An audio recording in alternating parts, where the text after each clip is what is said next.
दोस्तों सबसे पहले तो आप ये वायरल वीडियो देखिए, उसके बाद हम आगे बात करेंगे। जो आप दान करते हैं डोनेशन, उसका चोरी हो गया, लोगों ने मिसयूज कर दिया, तो आप कांग्रेस पार्टी है ना, कांग्रेस पार्टी है ना यहाँ बीजेपी है, बीजेपी यूपी में बीजेपी है। यूपी है बीजेपी नहीं, यहाँ अयोध्या में लोकल है ना, लोकल कांग्रेस पार्टी है ना, इसलिए कौन है लोकल एमएलए कौन है? देखा आपने, बहुत सारे लोग मुझे बोलते हैं कि देव भाई भक्त लोगों में कमी आई है, अब वो उतना ज़्यादा भक्ति में लीन नज़र नहीं आते जो एक वक्त में हुआ करते थे। मैं उनकी बात से कुछ जगहों पर सहमत भी होता हूँ कि हाँ, भक्तों को भी आंखें खुल रही है, उनका दिमाग खुल रहा है, लेकिन जिनके यहाँ तक भक्ति चढ़ी हुई है ना, जो कह सकते हैं कि चरम भक्ति में लीन थे ना, वो अभी भी इसी कंडीशन में है जो आपने वीडियो देखा। बहुत सारे लोग ये भी सवाल खड़े करते हैं कि लोगों का इस तरह से ब्रेन वॉश हुआ है कि उसको समझ आने में ही कि असलियत क्या है, सच्चाई क्या है, कम से कम 5-25 साल लग जाएंगे। क्योंकि जर्मनी में भी ऐसा ही हुआ था। हिटलर के बारे में लोगों के दिमाग में क्या था, किस तरह की बातें करते थे, लेकिन जब वो पूरा जर्मन लूट पिट गया ना, पूरा बर्बाद होगा ना, उसके बाद भी कुछ लोगों की तो आंखें नहीं खुली थी और कुछ लोगों की खुल चुकी थी। तो ये स्थिति होती है। खैर, अब तो राम मंदिर में चोरी हुई है, 200 करोड़ रुपए के आसपास की बताई जाती है। कुछ नेता तो ये भी कह रहे हैं कि समाजवादी पार्टी वालों को तो बोलने का अधिकार ही नहीं है राम मंदिर की चोरी पर। वो किस मुंह से बात कर रहे हैं चोरी पर, उन्हें कोई अधिकार नहीं है राम पर बात करने की। ये तक बातें हो रही है। भारतीय इतिहास में शायद ही इतनी बड़ी चोरी किसी मंदिर में हुई, और वो भी प्रभु श्री राम के मंदिर में। पूरे देश के लोगों की आस्था थी, पूरे देश के लोगों ने जिससे जितना हो सका चंदा दिया, धन दिया, कईयों ने चांदी दी, कईयों ने सोना दिया, कईयों ने हीरे तक भी दिए।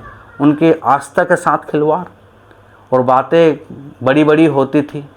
खैर, इस विषय पर आपका क्या कहना है मुझे कमेंट सेक्शन में ज़रूर बताइएगा।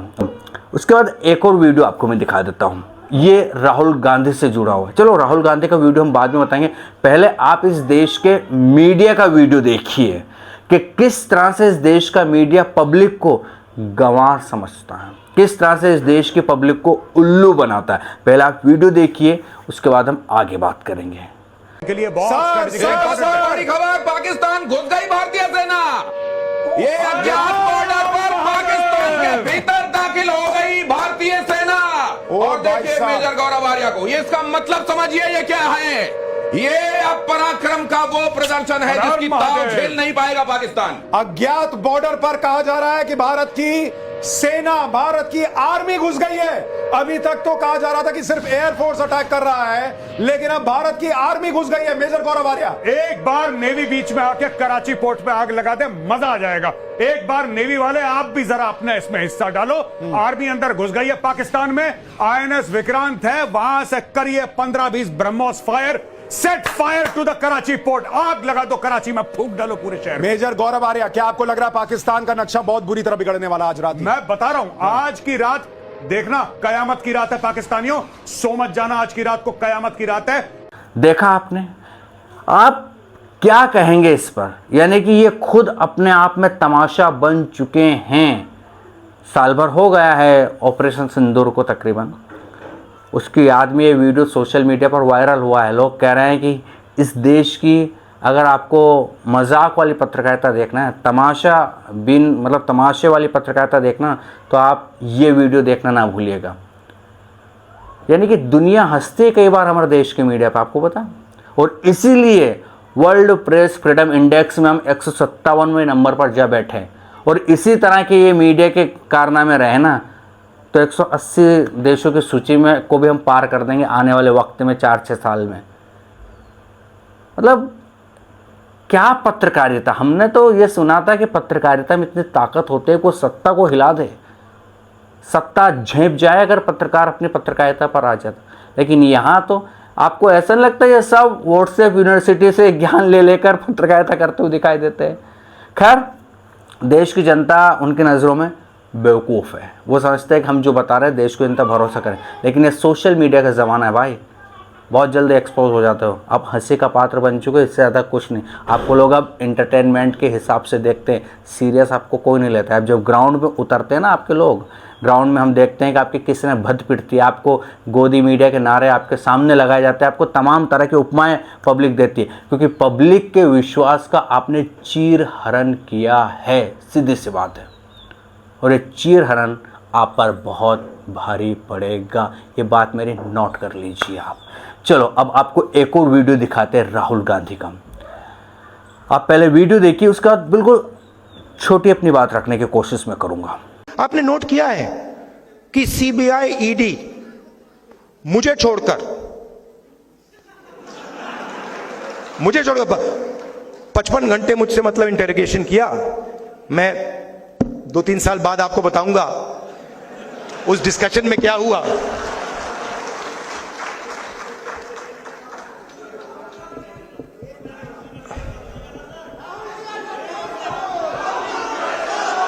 मैं बताऊं आपको क्या हुआ, बताऊं?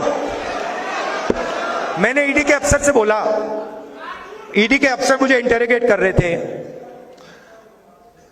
और मैंने उनसे बोला कि देखिए, आप सोच रहे हो कि आपने मुझे यहां बुलाया है, मगर आप गलतफहमी में हो। आपने मुझे यहां नहीं बुलाया, मैं यहां आया हूं।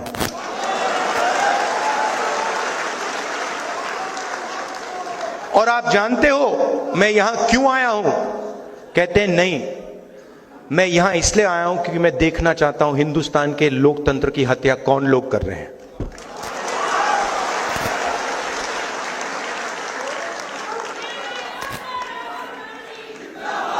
मतलब आप क्या समझे हो?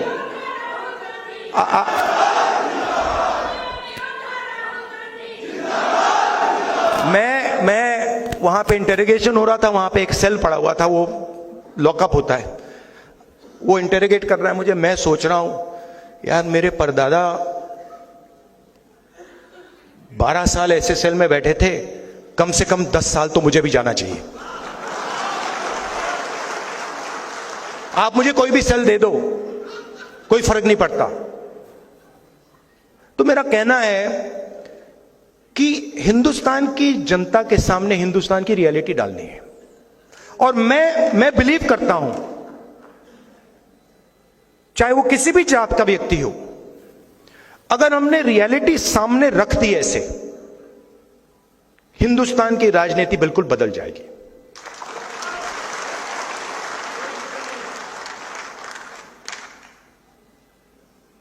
और उसको बदलना ही होगा, क्योंकि 90% को आप चुप नहीं रख सकते, 90% की शक्ति को आप कंट्रोल नहीं कर सकते, कुछ भी कर लो।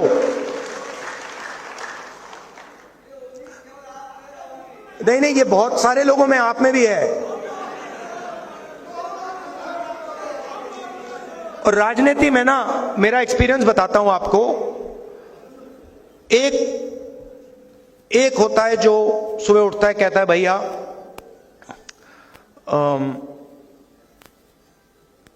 सत्ता कैसे मिलेगी, सत्ता कैसे मिलेगी, 24 घंटा वही उसकी थिंकिंग होती है। अब मेरी दूसरी प्रॉब्लम है, नहीं, मैं उसके बीच में पैदा हुआ।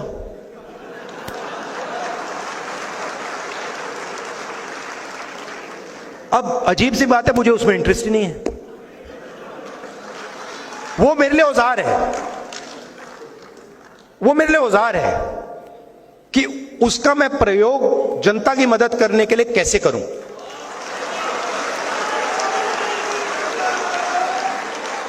वो मेरे लिए मतलब ड्रग नहीं है, नशा नहीं है। मैंने अपनी दादी की लाश देखी है, पिता की लाश देखी है। तो एक पॉलिटिकल व्यक्ति के अंदर एक पॉलिटिकल क्रिस्टलाइजेशन होता है। बहुत सारे लोगों के अंदर पॉलिटिकल क्रिस्टलाइजेशन कभी होता ही नहीं है। पूरी जिंदगी निकल जाती है, सुबह उठते हैं, किसी को काटते हैं, किसी को डराते हैं, किसी से लड़ते हैं, कोई सूट पहन लेता है, कोई मतलब अलग अलग वीडियो बनाते हैं। तो उनको तो छोड़ दो, मगर फिर ऐसे भी लोग होते हैं जो कहते हैं कि भाई अब हमारे पास 15-20 साल हैं, 30 साल हैं, अब कुछ अच्छा किया जाए, कुछ दम का किया जाए। तो पॉलिटिकल क्रिस्टलाइजेशन हो जाता है।